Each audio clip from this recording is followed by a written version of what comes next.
Let's make a very delicious fried chicken recipe from Singapore. Something with cornflakes, cereal chicken. Let's start cooking. So we are making a fried chicken coated with cornflakes. So it has a very nice crispy crumb and eto siya. So we have here our chicken pieces. Yan. Fillet. Seasoned with a little salt and pepper. Yan. And here, konting ninamnam para ma-achieve natin authentic flavor. Meron siyang konting chicken powder. And what we will do now is we will combine, eto siya, a little bit of flour, all-purpose flour, and cornstarch, no? If you have potato starch, you can use potato starch, mas crispy siya, and water. So, hinay-hinay lang tayo sa water. We just want to coat it lightly with our batter, no? If you add too much water, it's going to be too watery. Ayaw natin yan. So, dapat tamang-tama lang na nag-coat yung ating chicken. So, what I will do here, I will add, this is around a cup of crushed cornflakes. Kalahati nito yung gagawin ko. I will just put it in a plate. And what I will do here is I will coat my chicken pieces lightly, no? Not too much, hindi naman natin kailangan super coated because we will still have a lot of crumbs all over. Ito, sobrang bango nito. Usually, ang gamit nito ay curry leaves. But we don't have curry leaves today. We're just using wansoy or cilantro. And we're ready to fry. Ito, prito-prito lang tayo. Game. Watch the heat. Ayaw natin masunog agad yung ating cornflakes. Hinay-hinay lang. This cooks very quickly, ha. So, this is done. Very nice. Golden. And very, very crisp, no? So, when you're fry, you make sure na hindi siya dikit-dikit, no? Far from each other para you still have individual pieces, no? Hindi yung nagdikit-dikit na siya na isang biglang pagprito mo naging whole chicken siya bigla, no? Yan. And tatabi na natin siya.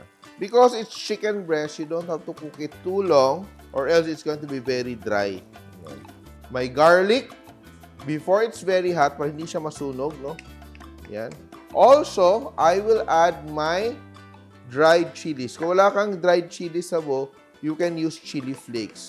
And to my cornflakes, ito yung cornflakes ko natira, I will add powdered milk. Yan, powdered milk. Dagdag, linamnam, sugar, salt, and pepper. Salt and pepper. Toss. Imagine ano yung kalinamnam. Yan. So, once my garlic is already done, I will add my butter, around 2 to 3 tablespoons of butter.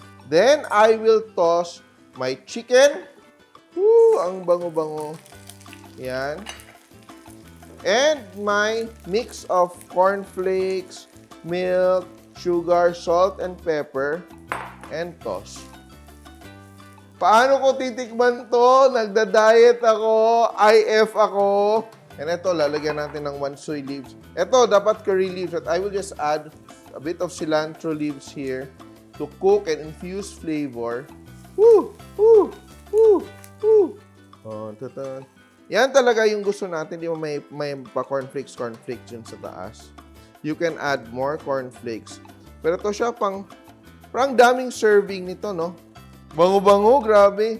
Lalagyan natin ng konting cilantro. You can add even more butter or whatever. And eto na siya, ang ating recipe.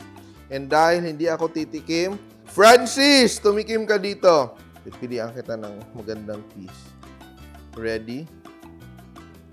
Init. Mainit, ha? Sarap, no? Pero ang gusto ko dito, may partner na fried rice, na masarap na fried rice. Ang ating recipe for today, ang sarap-sarap. Hindi ko natikman, pero pag niluto nyo, matitikman mo siya. Kaya eto na siya, ating Singapore-inspired cereal chicken, Simpol.